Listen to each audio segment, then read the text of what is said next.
सारी की सारी अलामात शाम तक इकट्ठे हो जाती हैं। फिर शाम को जब आप जूता पहन के इस मिथ को दिमाग से निकाल दीजिए कि अगर आपको शुगर है तो आपको मिठाई नहीं खानी है।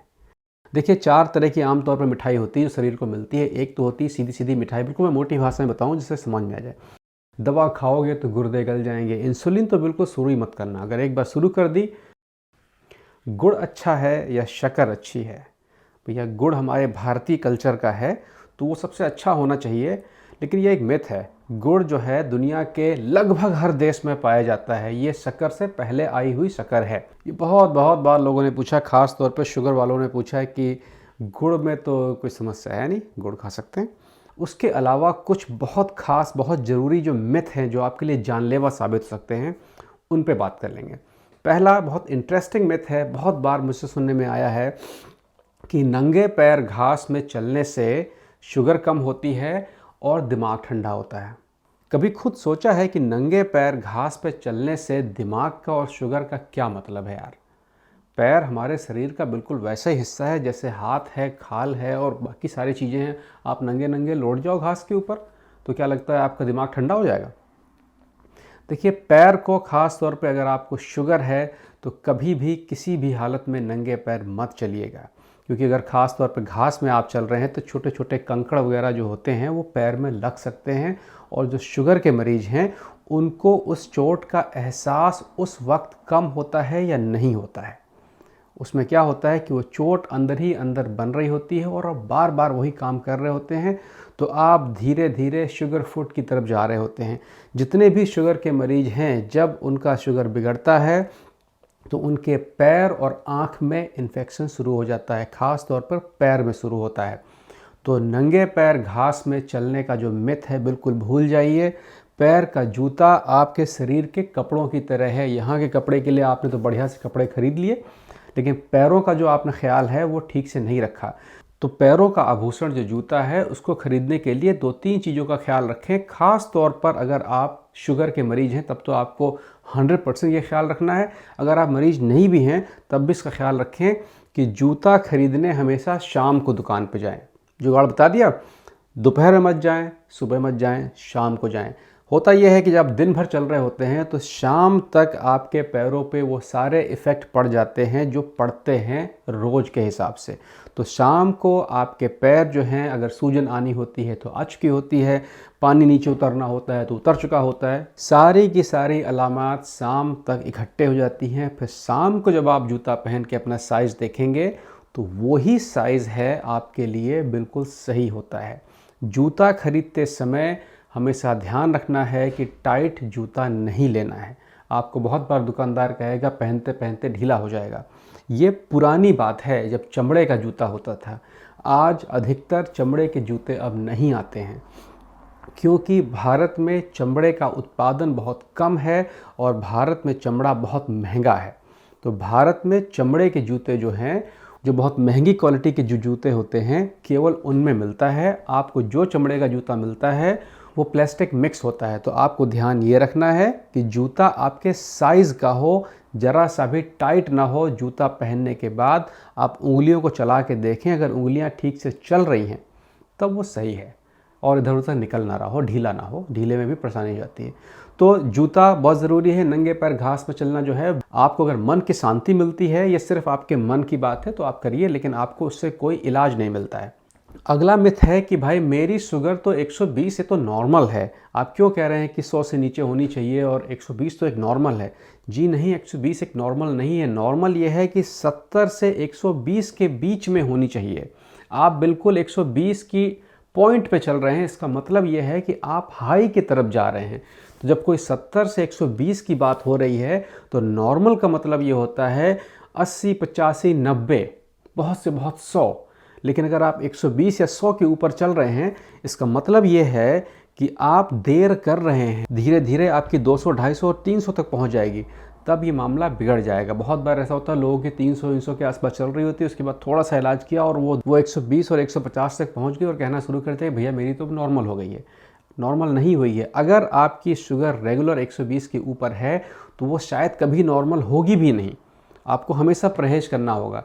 तो शुगर आपकी अगर 100 के ऊपर चल रही है तो आपके लिए ये ख़तरे की घंटी है। इसको आप बिल्कुल नोट कर लीजिए। 100 के ऊपर जो है वो शुगर नॉर्मल नहीं होती है। हम लोग जिस समाज से आते हैं, ये समाज मोहब्बत और नफ़रत का इंतहा पसंद है। हर चीज़ एक्सट्रीम है। मोहब्बत है तो इतनी एक्सट्रीम है कि सब जायज़ है, नफ़रत है तो इतनी एक्सट्रीम है कि सब जायज़ है। लेकिन वो सही नहीं है। सही होता है बीच का रास्ता, कि थोड़ी सी मोहब्बत भी है, थोड़ी सी नफ़रत भी है। जो एक्सट्रीम वाला आइडिया होता है उसे कहते हैं बॉर्डर लाइन। ये एक मानसिक बीमारी होती है जो भारत में बहुत बड़ी मात्रा में पाई जाती है। बॉर्डर लाइन मतलब कि आप बिल्कुल बॉर्डर, बिल्कुल सीमा रेखा के ऊपर खड़े हैं कि इस पार तो ये और उस पार तो वो, या तो काला या फिर सफ़ेद। ग्रे कलर बीच का है ही नहीं। जबकि जीवन जो है वो ग्रे ही है, बीच का ही है। काला और सफ़ेद के बीच का जो रास्ता है वो है। वही शुगर भी है। जब 70 से 120 के बीच की बात हो रही है तो बीच में रहिए। ऊपर जाएंगे तो नुकसान है, नीचे जाएंगे तो नुकसान है। मेरी शुगर 70 से नीचे रहती है, लेकिन ये मैंने सालों की मेहनत के बाद में इस लेवल को पाया है। अब आते हैं गुड़ या शुगर। भैया गुड़ और शुगर एक ही चीज़ है, कोई अंतर नहीं है। गुड़ में भी केमिकल है, शुगर में भी केमिकल है। गुड़ में भी ग्लूकोज है, शुगर में भी ग्लूकोज है। बार बार मैं यही कहता हूँ कि इस मिथ को दिमाग से निकाल दीजिए कि अगर आपको शुगर है तो आपको मिठाई नहीं खानी है। आपको सब चीज़ें खानी है, लेकिन कम खानी है। आपको ये देखना है कि आप कितना खा रहे हैं। आपको ये नहीं देखना है कि आप क्या खा रहे हैं।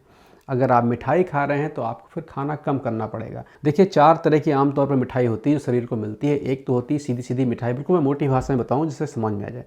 दूसरा है कि वो मिठाई जो मीठी नहीं होती, जो कि चावल में होती है, आलू में होती है और रोटी में होती है। रोटी का टुकड़ा मुंह में रखिए और बहुत देर तक चबलाइए और चबलाते रहिए। कुछ देर के बाद में वो टुकड़ा जो है वो आपको मीठा लगना शुरू हो जाएगा। मतलब उसका ग्लूकोज जो है वो बाहर आना शुरू हो जाएगा और जीभ उस ग्लूकोज को टेस्ट भी कर सकती है। तीसरी मिठाई है जो केमिकल से बनी हुई मिठाई है, जो मीठी तो लगती है लेकिन वो मीठी होती नहीं है, जो कि वो चाय में डालने वाली गोलियां आती हैं। वो मिठाई की जगह तो ले सकती हैं लेकिन आपके शरीर में और तमाम नुकसान पहुंचाती हैं। चौथी मिठाई है जो फलों में होती है। वो मिठाई आपके लिए सबसे सही होती है। अगर आप शुगर के मरीज हैं या बनने वाले हैं या तैयारी कर रहे हैं तो आपको ध्यान ये रखना है कि आप प्रकृति के करीब रहें।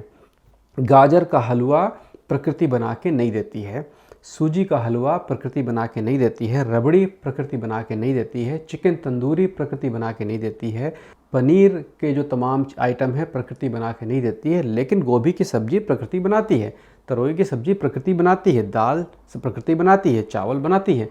तो प्रकृति के करीब जितना कम से कम डिस्टर्ब किया हुआ खाना आप खाएंगे, आपके लिए वो उतना ही सही होगा। जितना कम खाएंगे उतनी ही अच्छी बात होगी। लेकिन ये ध्यान रखें, डायबिटीज़ वाले अगर उनके हाथ पैर कांप रहे हैं कम खाने से, तो अपना ग्लूकोज का लेवल चेक करते रहें, क्योंकि शक्कर आपकी कम भी हो सकती है। ज़्यादा और कम में कोई अनुभव में कोई ख़ास फ़र्क नहीं होता है, लेकिन ये दोनों जानलेवा होते हैं। डायबिटीज़ के मरीज़ सुनी सुनाई बातों पे बहुत ज़्यादा विश्वास करते हैं। इस समय तो बिल्कुल यूट्यूब पे रेवोल्यूशन आया हुआ है कि जड़ से ख़त्म, घुटने का ग्रीस ख़त्म, फलाना ढिमाका, दवा खाओगे तो गुर्दे गल जाएंगे। इंसुलिन तो बिल्कुल शुरू ही मत करना। अगर एक बार शुरू कर दी तब उसके बिना फिर काम नहीं चलेगा।